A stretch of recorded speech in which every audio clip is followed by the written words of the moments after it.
अस्सलाम वालेकुम, hello everyone. मैं हमारा आप देख रहे हैं वॉइस ऑफ बैंगलोर।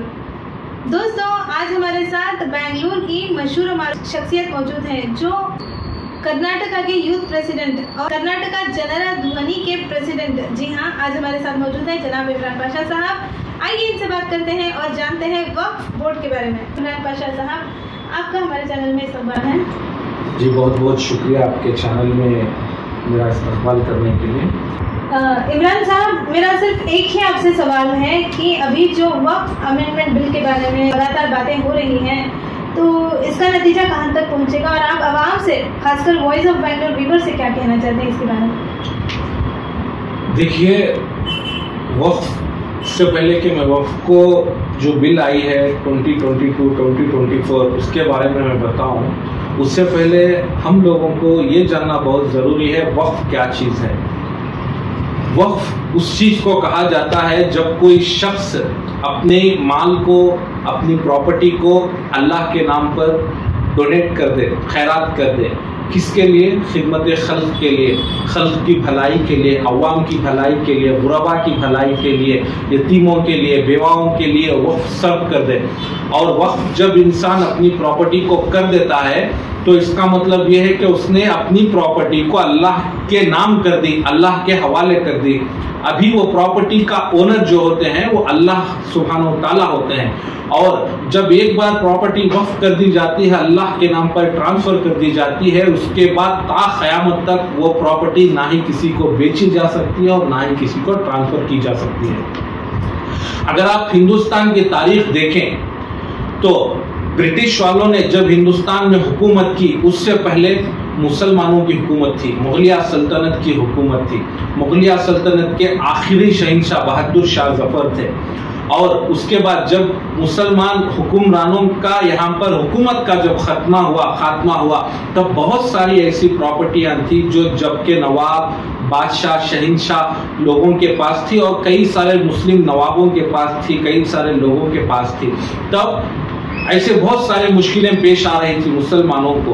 और ब्रिटिश के जो रूलर से ब्रिटिश इंडिया कंपनी वाले, जो ईस्ट इंडिया कंपनी, ब्रिटिश राज बाद में आया, उससे पहले ईस्ट इंडिया कंपनी यहाँ पर हुकूमत कर रही थी।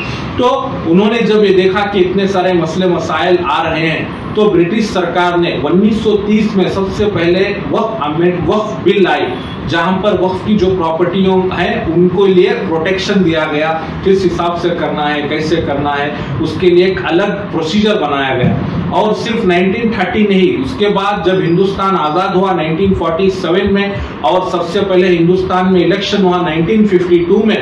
जैसे इलेक्शन हुआ उसके बाद नेहरू जी प्रधानमंत्री बने और एक लेजिस्लेचर फॉर्म हुआ, पार्लियामेंट्री सेशन हुआ, पार्लियामेंट की कमेटी बनी, तब 1954 में सबसे पहला अमेंडमेंट किया गया। उस अमेंडमेंट में यह किया गया कि हिंदुस्तान के जो अलग अलग स्टेट हैं, स्टेट की एक काउंसिल बनाई गई और सेंट्रल लेवल पे एक वक्फ बोर्ड बनाया गया। इसी तरह 1954 के बाद फिर 1964 में और एक अमेंडमेंट किया गया जिसे वक्फ अलल औलाद कहते हैं, फैमिली वक्फ बोर्ड कहते हैं। अगर कोई शख्स कोई डोनेट करता है, कोई प्रॉपर्टी देता है तो उसकी अगर कोई आल औलाद है तो उसका उसमें हक क्या बनेगा, कैसे बनेगा, ये प्रोसीजर था उसमें। फिर 1964 के बाद फिर 1984, फिर 2013 और 20 में भी ये अमेंड किया गया।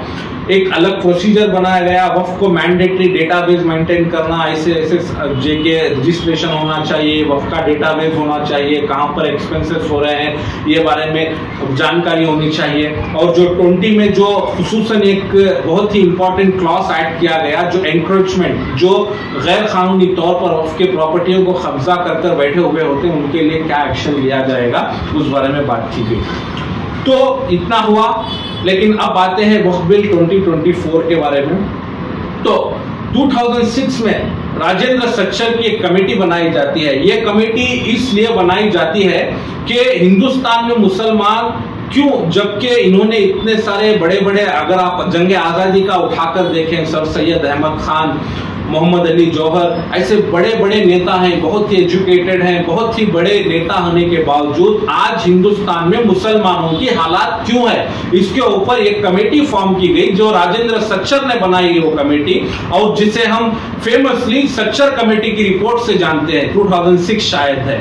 तो उस कमेटी में राजेंद्र सच्चर जी ने यह बताया कि आज के दौर में हिंदुस्तान में हिंदुस्तानी मुसलमानों की हालात ऐसी है जो SC ST से भी गए गुजरे हैं, उनसे भी पीछे हैं। ना तो उनके पास एजुकेशन है, ना तो उनके पास मालियात है, ना तो उनके पास हेल्थ है, ना ही उनके पास कोई हेल्थ का सेक्टर है, ना ही कोई एम्प्लॉयमेंट का है। तो जब ये बातचीत की गई तब ये भी पता चला कि जब हिंदुस्तान के मुसलमान, जो वक्फ प्रॉपर्टी होती है, देखिए हिंदुस्तान में सबसे बड़े 3 प्रॉपर्टी हैं। ओके, सबसे पहले है इंडियन आर्मी, और दूसरी है इंडियन रेलवे, और तीसरी है इंडियन वक्फ बोर्ड। अगर आज के दौर में आपके घर में या मेरे घर में कोई बच्चा पैदा होता है तो वो 30 से 40 लाख का आसामी है, इतनी प्रॉपर्टी हमारे पास पड़ी है। इसके बावजूद आज हमारे मुसलमान कौम दर बदर भटक रही है। जब ये इंक्वायरी की गई, देखा गया तो 2006 में जब वो अराउंड 8 लाख प्रॉपर्टी है पूरे इंडिया में, जैसे कि आपका जो दिल्ली है, अराउंड 80% जो दिल्ली है वो वक्फ की प्रॉपर्टी है। इतने सारे होने के बावजूद मुसलमान क्यों इतनी तंग हालत में है, तब उन्होंने बताया भले ही इतनी 8 लाख से ज्यादा प्रॉपर्टी है, लेकिन इसका जो प्रॉफिट होना है साल को 12,000 करोड़ का होना है, लेकिन ये जो वक्फ की जो कमेटी है जो ये प्रॉफिट दिखा रहे हैं 1 से 112 करोड़ के करीब दिखा रहे हैं। तब पूछा गया कि प्रॉफिट कहां जा रहा है, तब पता चला कि 50-60% जो वक्फ की प्रॉपर्टी है वो सारी प्रॉपर्टी ये जितने भी बड़े बड़े लोग हैं, बिजनेसमैन हैं, पॉलिटिशियन हैं, इनके कब्जे में है, और बाकी की जो प्रॉपर्टी है ये जितने भी लोकल गुंडे वगैरह होते हैं इनके कब्जे में होती है।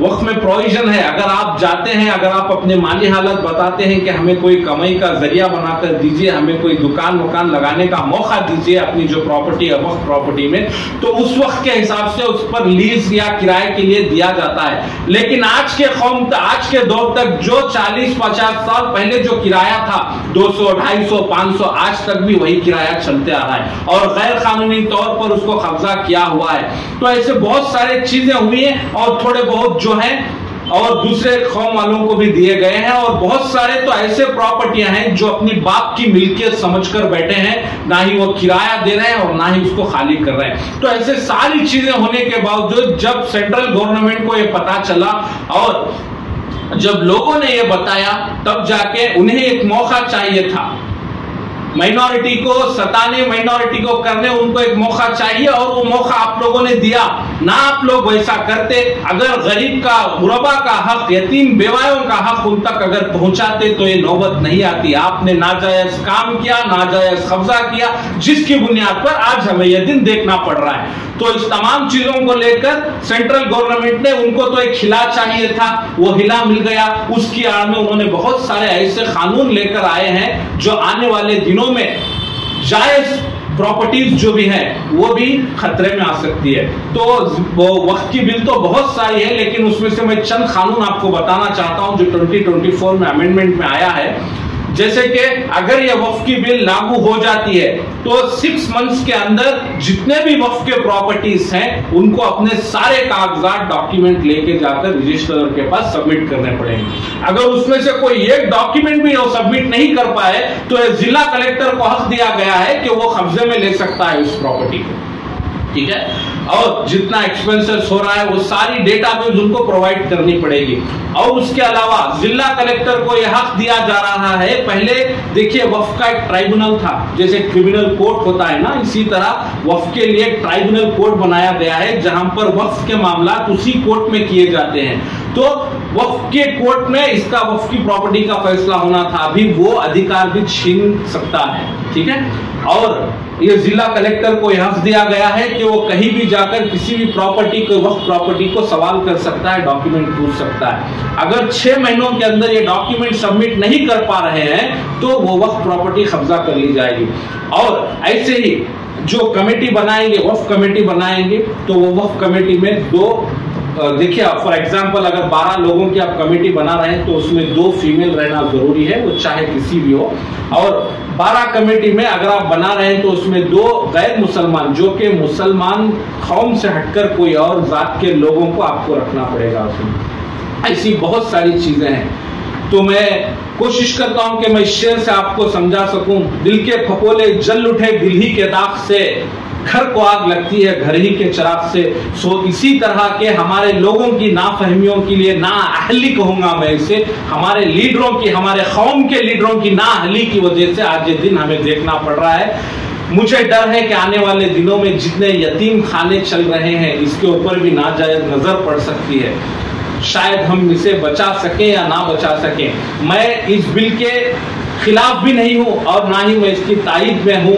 मैं बस सेंट्रल गवर्नमेंट को, बीजेपी सरकार को आपके माध्यम से ये बोलना चाहता हूं कि जो नाजायज काम जायज तरीके से लोग कर रहे हैं उस पर आप एक्शन लीजिए, क्योंकि ये वक्त अल्लाह की प्रॉपर्टी है, ना मेरी है, ना मेरे बाप की है, ना किसी के बाप की प्रॉपर्टी है। अगर किसी ने गैर कानूनी तौर पर कब्जा किया है तो लीगली जो एक्शन लेना है लीजिए, लेकिन ये सिर्फ मुसलमानों के लिए नहीं है। अगर आप देख सकते हैं कितने यतीम खाने चल रहे हैं, कितने वक्त से कितने लोगों के घर चल रहे हैं, वहां पर मुसलमान भी हैं, गैर मुसलमान भी हैं, सब भी चल रहे हैं। तो आप कोशिश कीजिए जितना हो सके आप इसमें एक न्यूट्रल रहकर फैसला कर एक सही तरीके से आप बिल लेकर आए जिसे हम और तमाम लोग मान सके, तस्लीम कर सके। शुक्रिया। तो अभी हमने बात की जनाब इमरान पाशा साहब से, इन्होंने बहुत अच्छी बातें बताई हैं वक्फ बोर्ड को लेके, वक्फ अमेंडमेंट बिल को लेके। देखेंगे वक्फ अमेंडमेंट बिल का फाइनल अमेंडमेंट क्या होगा। मैं हमारा आगे की जानकारी से जुड़े रहने के लिए देखते रहिए वॉइस ऑफ बैंगलोर।